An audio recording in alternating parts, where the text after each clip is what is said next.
14th chapter, 42nd verse. I think it's a small chapter. So Kirtan intensified, and here Yamaraj is completely in ecstasy. Let us see. Anande, Maha Anande, Mahesh Nache, Jata o nahi ka bandhe, nahi ka bandhe. देखी निज प्रभुर महिमा, कार्तिक गणेश नाचे, महेश्वर पाछे पाछे, सणरिया करुणये सीमा. So Lord Shiva danced in ecstasy. And there we see that how he forgot that he is naked. He's completely in ecstasy. And when he danced, his mated locks scattered. Kartikeya, Ganesha, they also danced along with him. 42nd verse. Nachaye Chaturalana Bhakti Yandra Pranadhana Laya Sakala Parivara Kashyapa Kardama Daksha Manu Bhrugu Maha Mukhya Pache Nache Sakala Bhmara. So everybody is dancing in ecstasy. The four-headed Brahma is dancing, whose life and soul is devotional service. Danced with his associates such as Kashyapa, Kardama, Daksha, Manu, Bhrugu, who all danced behind Brahma. Now Kashyapa, Kashya refers to a beverage derived from somaras, and Pa refers to one who drinks this beverage. We say the Kashayam. So this is Kashya. The somaras, this beverage is derived. Now Kashyapa Rishi, he was born from the womb of Kala, the daughter of Kardamuni.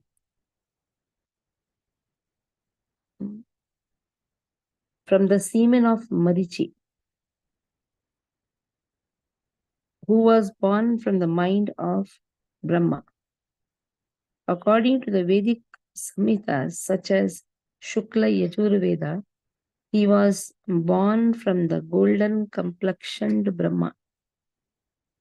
In the Taittiriya Samhita, it is stated, Hiranyavarnaha Shuchayaha, Yavakaha Yashu Jataha Kashyapo Yasvindraha. Kashyap Rishi was born, we say Kashyap Gurutra. So Kashyap Rishi was born from the golden complexioned Shuchi. And his wife Yavaka. He is the father of Indra, the king of heaven. He was one of the Prajapatis. According to the Sama Yajura Natharva Samhitas, he was the father of Chandra and other demigods. According to Srimad Bhagavatam, he married 17 daughters of Daksha. 17 races were born from the wombs of those 17 daughters. From Aditi came the demigods. From Aditi came the demigods. From Diti came the Daityas. From Danu came the Danavas. From Kashtha came the horses and others. From Arishta came the Gandharvas. From Surasa came the Rakshasas. From Ila came the trees. From Muni came the Apsaras. From Krodhavasha came the snakes. From Tamra came the hawks and foxes. From Surabhi came the cows and buffaloes. From Sarama came the carnivorous animals. From Timi, the aquatics. From Vinata came Garuda and Aruna. From Kadru came different varieties of serpents. From Patangi came many varieties of birds. From Yamini came the locusts. You see, practically all the species came from Kashyap. And he married 17 daughters of Daksha. And this way we have aquatics, we have reptiles, we have trees, we have humans. Everybody came from birds. Everybody came from Kashyap. Aditi Kashyap. But in the Mahabharata and other Puranas, Kashyap's 13 wives are mentioned as follows. Aditi, Diti, Danu, Vinataha, Yashaha, Kadru, Muni, Krodha, Arishta, Ira, Tamra, Ila, Pradha. Let us see about Kardam. Kardam Muni is a son of Brahma. He is one of the Prajapatis during the reign of Swayambhu Manu. In order to create progeny under the order of Lord Brahma, he performed austerities for 10,000 years at the holy place known as Bindu Sarovar on the banks of Saraswati river. Thereafter, he married the daughter of Swayambhu Manu and begot by his semen 9 daughters, headed by Kala, as well as Lord Kapildev. Devhuti Samvad is there. Kadam, Kapildev, Devhuti Samvad. Devhuti is wife of Kardama. Next is Daksha is one of the Prajapatis. According to the Mahabharata and the Puranas, he was born from the right thumb of Lord Brahma. Before him, creation took place from the mind. When Daksha saw that the progeny could not be expanded through the mind, he initiated the creation of progeny through sexual intercourse. Since then, human beings, animals, birds are created through sexual intercourse. That means previous to the creation of progeny through the mind, through sexual intercourse, it was through the mind. Now we see Kardam Muni, he married Devhuti. He got 9 daughters. Kala is daughter of Kardam Muni. And through the womb of Kala, Kashyap is born. That means Kashyap is grandson of Kardam Muni. According to the opinion of Srimad Bhagavatam, Daksha married Prasuti, the daughter of Swayambhu Manu. In the womb of Prasuti, he begot 16 daughters. Of them, 13 were given to Dharma. 13 were offered to Dharma.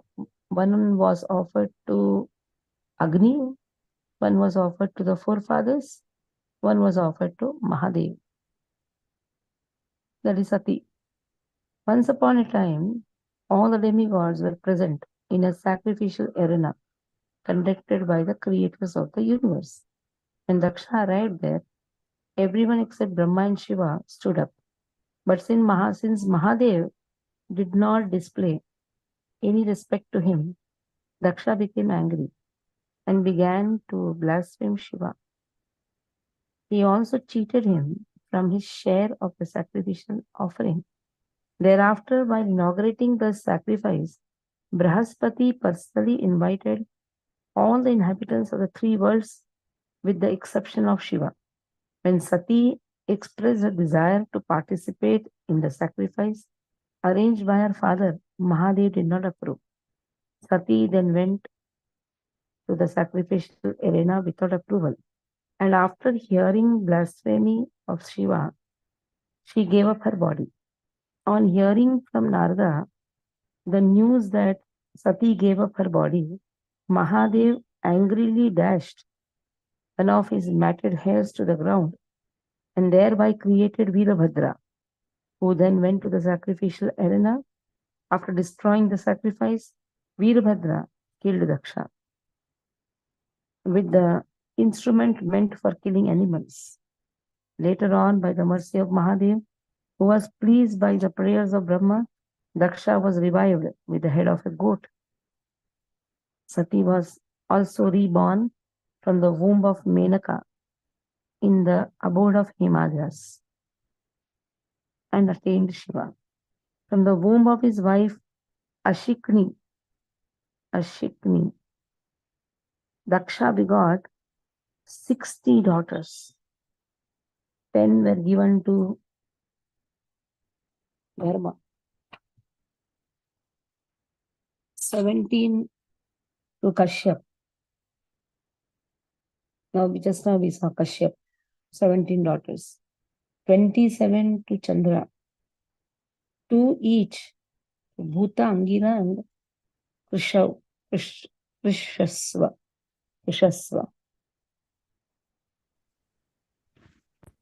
So Prasuti is one wife, other wife is Ashikni. Daksha begot 10,000 sons from the womb of his wife Panchajani. That's why they are Prajapatis. So they can create a lot of progeny. That is their work. After he instructed them to expand progeny, all those 10,000 sons who were born to the Haryashvas became attached to the path of Paramahamsas under the instructions of Narada.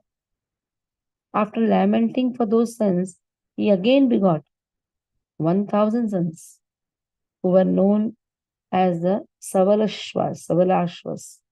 And after he instructed them to expand progeny, they also attained the destination of Haryashvas under the instructions of Devarshi Narada. As a result of this, Daksha became angry, cursed Narada that he would have to travel throughout the planets without no fixed residence. Because he was creating sons so that they will get married and they will also create further progeny. But Narada is instructing them to become brahmacharis. So, 11,000 sons, 10,000, then 1,000, they all took up brahmacharya vrata. That is why he calls Narada. Bhrigu, according to Vishnu Puran, was born from the mind of Brahma and is one of the 10 Prajapatis, Bhrigu Rishi.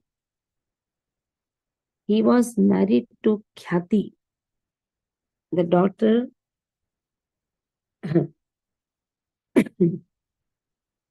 of Daksha.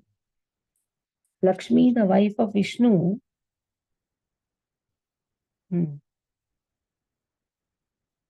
Lakshmi, the wife of Vishnu, and the two sons, Data and Vidhata, were born from the womb of Khyati.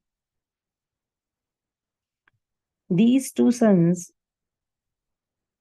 were married to Mahatma Meru's two daughters, Ayati and Niyati. Their dynasty gradually expanded and became known as Bhargava. I say Bhargava Rishi. So Bhrigu Maharaj, from Bhrigu Maharaj, the whole dynasty has been put. Bhrigu Maharaj is the son of Brahma. He is also one of the Prajapatis. According to Mahabharata, when Brahma saw the daughters of the demigods, as he offered oblations to the sacrificial fire, he discharged semen. At that time, Suryadev caught that semen in his hand, and as he threw it into the fire, Bhrigu took birth from those flames. He is one of the 7 great sages.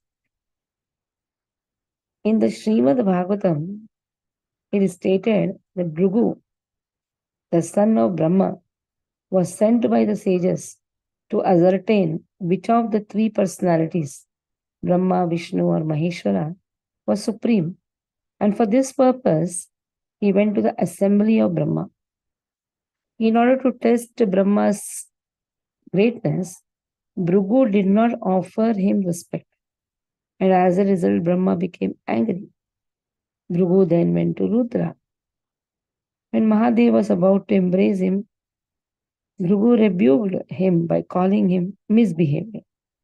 As a result, Rudra became angry. And as he was about to kill Bhrigu with his trident, Bhrigu went to Vaikuntha and kicked the chest of Narayana, who was lying on the lap of Lakshmi.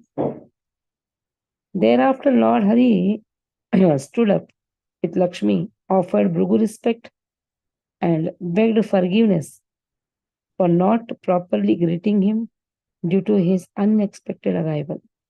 Bhrigu then returned to the assembly of sages, and after giving them a full account of what had transpired, everyone concluded Vishnu was supreme. That is how we have Kolhapur Mahalakshmi and we have Tirupati Balaji. There are 14 Manus in one day of Brahma. Their names are Swayambhu Manu, Swarotisha Manu, Uttama Manu, Tamasa Manu, Raivata Manu, Chakshusha Manu, Vaivaswata Manu, Savarani Manu, Daksha Savarani Manu, Brahma Savarani Manu, Dharma Savarani Manu, Rudra Savarani Manu, Deva Savarani Manu, Indra Savarani Manu. Present Manu is Vaivaswata Manu. The reign of each Manu is 71 Chatur Yugas, Mahayugas, or Divyugas. That is a cycle of four yugas. Satyuga, Treta, Dwapar, and Kali. So these 4 yugas are known as Chatur Yugas. There are 71 Chatur Yugas. The reign of one Manu. The dynasties of the Manu are described in the Srimad Bhagavatam. So very wonderful explanation given by Bhakti Siddhanta Saraswati Thakur, very elaborate explanation for Kashyapa Muni, Karda Muni, Daksha, Manu, Bhrigu. Next verse. Sabe Mahabhagavata, Krishna Rase Mahamatta, Sabe Kare Bhakti Adhyapana, Vediya, Brahmar, Pashe, Kandi Chadi, Dirgashpase, Salariya, Prabhura, Karuna. All of those Mahabhagavatas taught the science of devotional service by becoming intoxicated in the mellows of Krishna consciousness. Surrounding Brahma, they cried and sighed deeply as they remembered the Lord's compassion. Devarshi Narada Nache, Rahiya Brahmara Pache, Nayane Bhaye Premajala, Paya Yashira Sima, Kotha Na Rahila Vina Na Janaye Anande Vivala. So Devarshi Narada also danced by the side of Brahma, and tears of love are flowing from his eyes. After realizing the Lord's unlimited glories, he became so overwhelmed in ecstasy that he forgot his Veena. In this way, Narada is in ecstasy, Brahma is in ecstasy, Shiva is in ecstasy, seeing them all the Mahabhagavatas are in ecstasy. Chaitanyera Priya Bhritya Shukadeva Kare Nritya Bhaktira Mahimas Shukha Jane Lotaiya Pade Dhuli Jagai Madai Boli Kare Bahu Danda Paraname. So Sukadeva Goswami, the beloved servant of Chaitanya Mahaprabhu, knew the glories of devotional service. He danced, rolled in the dust, and offered repeated obeisances while chanting the names of Jagai and Madai. When Sukadeva Goswami is dancing in ecstasy, that means all Mahabhagavatas. And Shiromani of all Mahabhagavatas is Sukadeva Goswami. He is also rolling in ecstasy just by seeing the compassionate quality of Chaitanya Mahaprabhu towards Jagai and Madai. Now he is chanting the names of Jagai Madai. Because Jagai and Madai have attained the position of Mahabhagavatas. If you chant the names of Mahabhagavatas, that itself gives us security.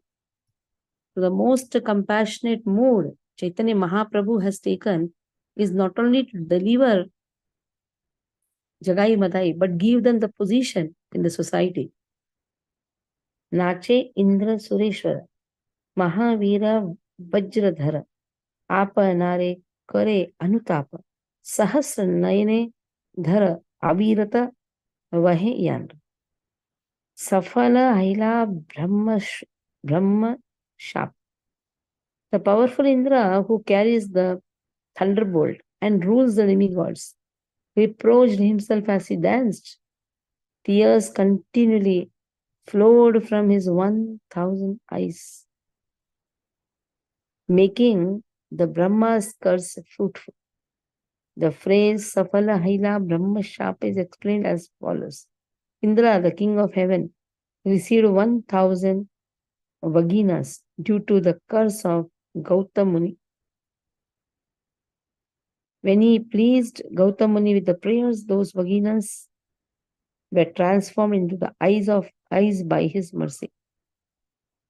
Today, those 1,000 eyes that he received due to the curse of the Brahmana became fruitful by seeing the pastimes of Gaur-Sundar. So we have a pastime where Gautam Muni curses Indra and his whole body is full of eyes. But the eyes received perfection, or eyes attained perfection just by seeing the beautiful form of Chaitanya Mahaprabhu.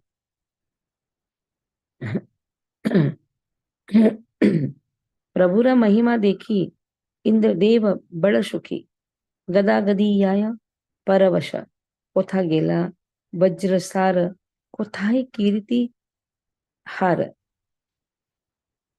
यारे से बोली कृष्ण रस.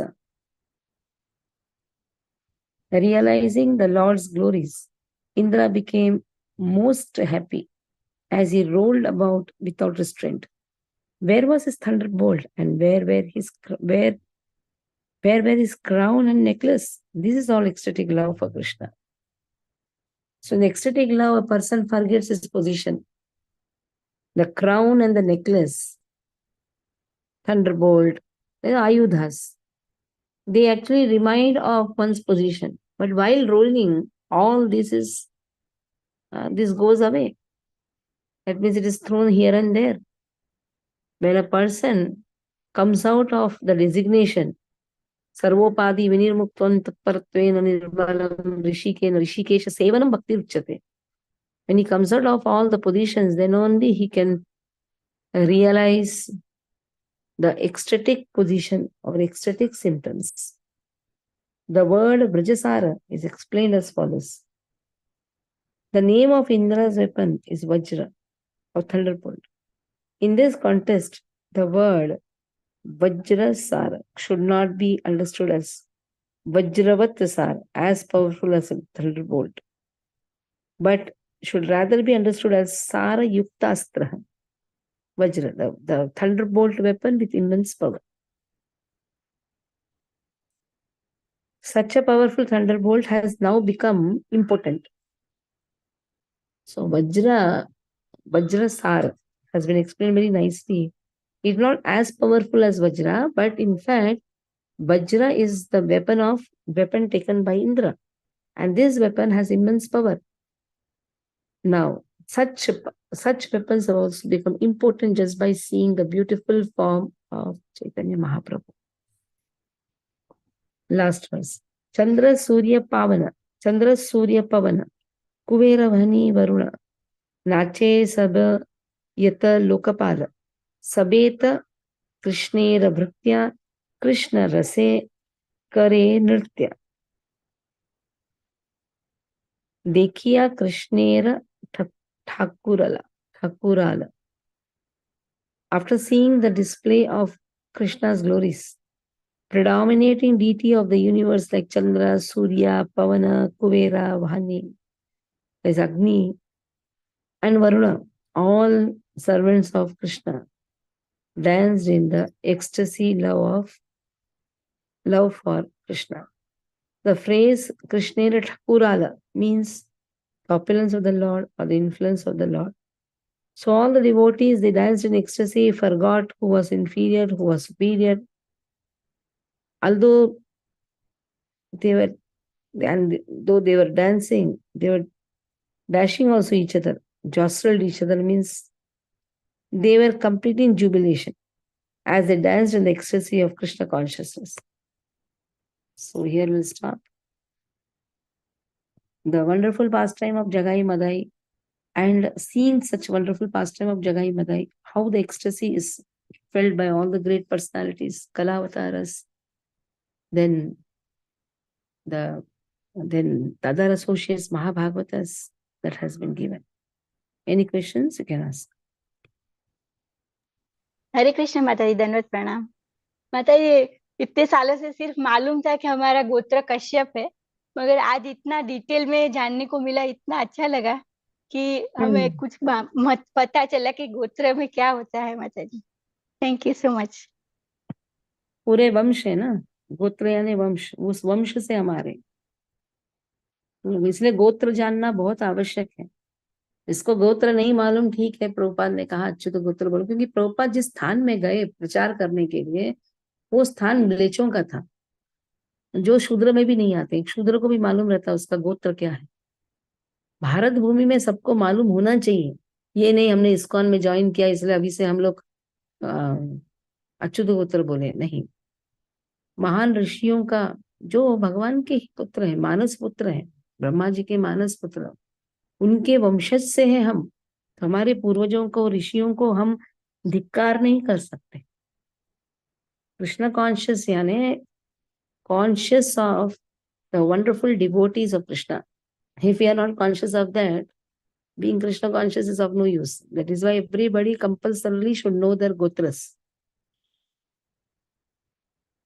कश्यप, इन लोग 7 महान ऋषियों में आते हैं, सप्त ऋषियों में। उनका स्टार भी तो है ना, सप्त ऋषि। ध्रुव महाराज ध्रुव तारा के सराउंडिंग में रहेंगे सप्त ऋषि।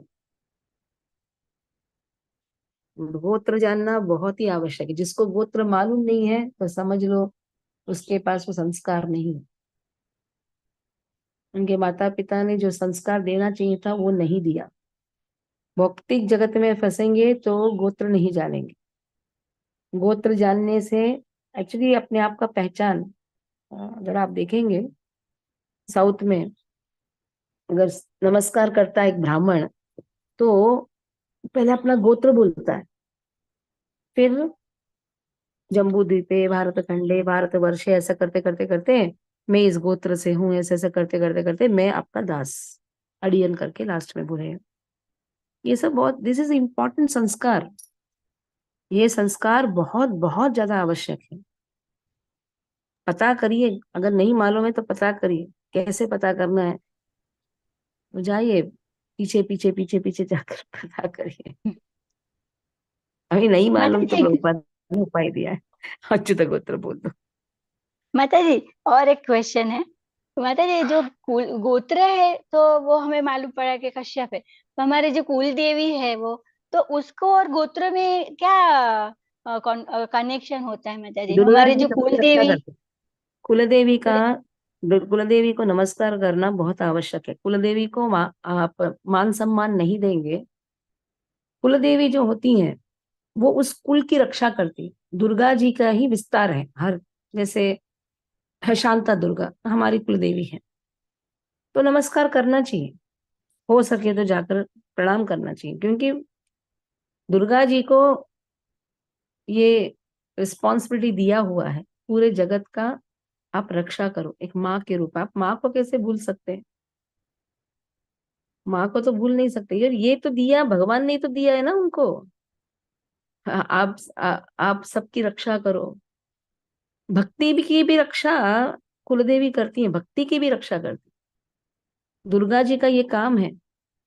सृष्टि स्थिति प्रलय साधन शक्ति रेखा छाय वयस्य भुवनानि विभर्ति दुर्गा इच्छानुरूपम अपि यस्य च चेष्टते सा गोविंदम आदि पुरुषं तमहं भजामि। ये सब पोजीशन दिया हुआ है। हम क्या करते हैं, बहुत अच्छा एक श्लोक बोल देते हैं, जो रूट में डाल दो पानी सब लोग, वो तो है ही। ये क्या हम मान सम्मान नहीं करेंगे? क्योंकि ये सेकंड नाम अपराध में आता ही है। ये हम नहीं करते हैं, मान सम्मान नहीं करते हैं, फोर फादरों को श्राद्ध पितृ नहीं करते हैं, तो पितृदोष लगना ही है। क्योंकि हम उतने उच्च स्तर पे नहीं है। सर्वात्मना या शरणम शरण्यम गतो मुकुंदम पहरुत्य कर्तम, साधना के स्तर पे, उच्चतम के स्तर पे हमें कुछ भी करने की जरूरत नहीं है, क्योंकि आप ऋण से मुक्त हैं। देवर्षि भूतातृणाम पितृणाम न किंकरुणायम ऋणी च राजन सर्वात्मनाय शरणम शरण्यम गतो मुकुंदम पहरुत्य कर्तम। तो तब कोई भी अगर संकट भी आया तो भी विचलित नहीं होता है, ऐसे अवस्था है क्या? नहीं है।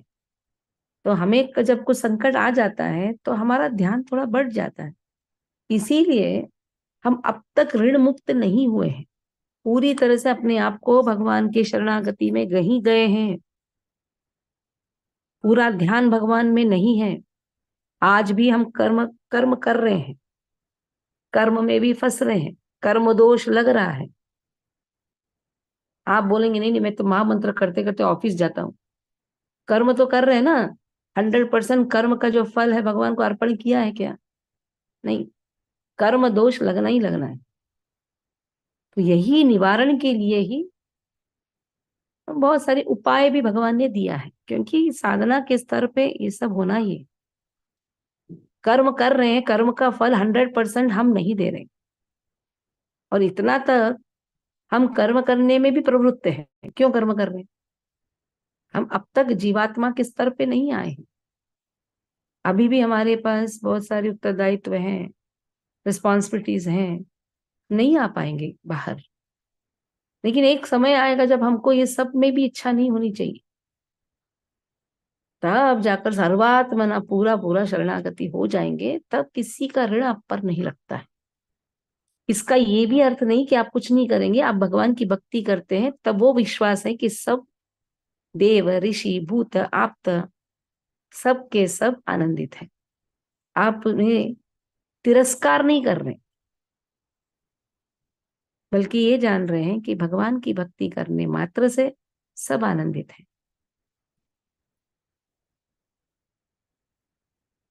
ठीक है। थैंक माता यू जी, माता जी, सो wonderful answer Mata ji, Hare thank you Krishna so much. Mata ji.